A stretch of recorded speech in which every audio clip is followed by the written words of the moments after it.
Communiquer l'Évangile aux enfants. Nancy de Corvée. Chapitre 7. La prière et l'enfant. Sylvette de Le Serre et Nancy de Corvée. 1. Qu'est-ce que la prière? La Bible ne contient pas de traité sur la prière, ni de définition de la prière. Et pourtant, la prière est présente à toutes les pages. Elle est la pulsion de vie qui court sur tous les événements, en tous les personnages. Cette pulsion de vie, le moniteur doit l'avoir sentie apprivoisée pour sa propre foi avant de pouvoir en parler avec les enfants. 1. La prière, un dialogue avec Dieu. La prière est le partage volontaire de Dieu avec l'homme de sa volonté, de sa puissance et de son amour. A. Maillot. Il est difficile de dire qui commence le dialogue. Dieu souvent. Parfois l'homme. Vous m'invoquerez, vous me prierez, et je vous exaucerai. Vous me chercherez, et vous me trouverez, si vous me cherchez de tout votre cœur. Je me laisserai trouver par vous, dit l'Éternel. Jérémie 29, versets 12 à 14. Ce qu'il y a de merveilleux, c'est que, dans la prière, Dieu nous invite à vivre avec lui. Karl Barth. Dans un continuel élan de va-et-vient, nous venons apporter à Dieu chaque instant de nos vies, de notre vie, et Dieu vient le nourrir et le modeler. La vie entre dans notre prière, et la prière transforme notre vie. La prière est ainsi l'expression privilégiée de la relation entre le Dieu vivant et le croyant, l'instrument qui établit la communication. 2. La prière, une grâce de Dieu. Que Dieu nous donne la possibilité d'entrer en relation avec lui est une grâce dont nous ne sommes pas toujours conscients. Cela signifie d'abord qu'il nous autorise à lui parler. La créature qui discute avec son Créateur, quelle grâce! À lui remettre nos préoccupations, nos soucis. Cela signifie aussi que Dieu accepte d'être influencé par notre prière. Il n'agit pas de la même manière si nous prions ou si nous ne prions pas. Confère Abraham, Genèse 18, versets 17 à 33. Cela signifie enfin que Dieu nous fait la grâce de nous répondre. Il se passe toujours quelque chose dans la prière, même si ce n'est pas forcément ce que nous attendions. Relire par exemple Acte 4, verset 31, 2 Rois 20, versets 1 à 6, Acte 12, versets 5 à 17, 2 Corinthiens 12, versets 7 à 9. La prière est la preuve vivifiante pour notre foi que Dieu veut avoir besoin de nous. 3. La prière a un ordre de Dieu. Priez sans cesse. 1 Thessaloniciens 5, verset 17. Veillez et priez. Matthieu 26, verset 41, Marc 13, verset 33. Priez en tout temps.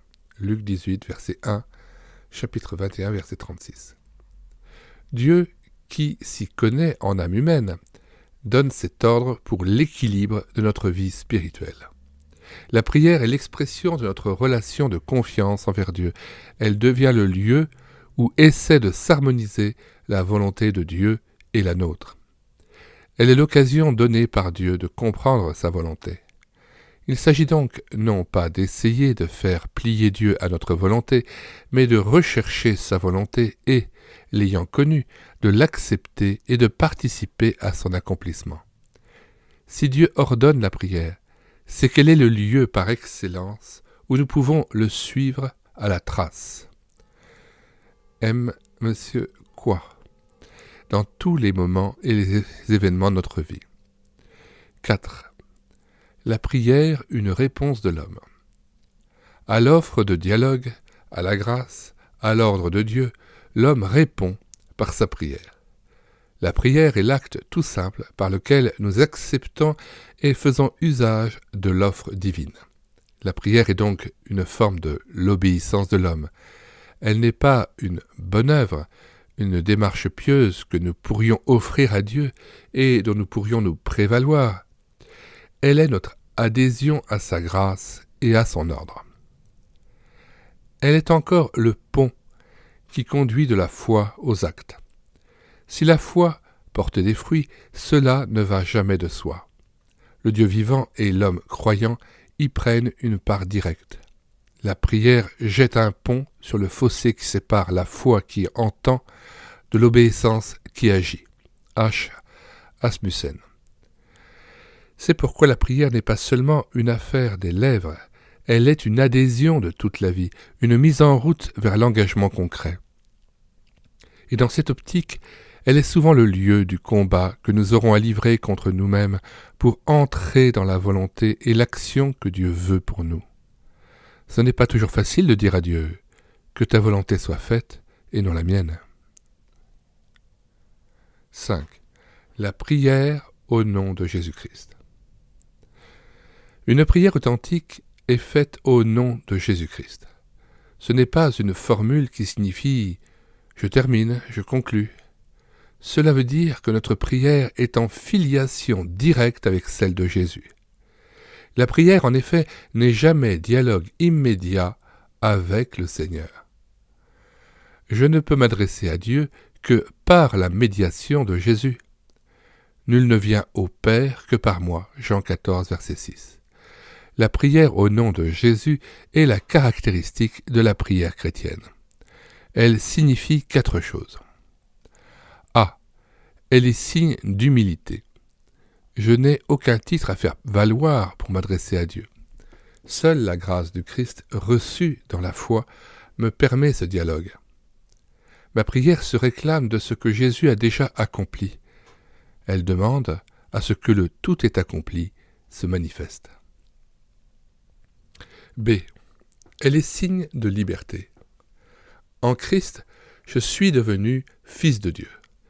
C'est avec la liberté d'un fils devant son Père, a mono, que je peux m'adresser à lui. Pour tous les besoins de ma vie, les grands problèmes comme les petits détails. C. Elle est signe d'obéissance. C'est avec les sentiments qu'avait Jésus que je veux prier. Philippiens 2.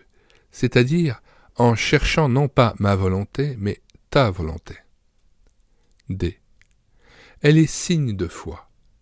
Lorsque nous prions ainsi, le Christ prie pour nous. Romains 8, 34.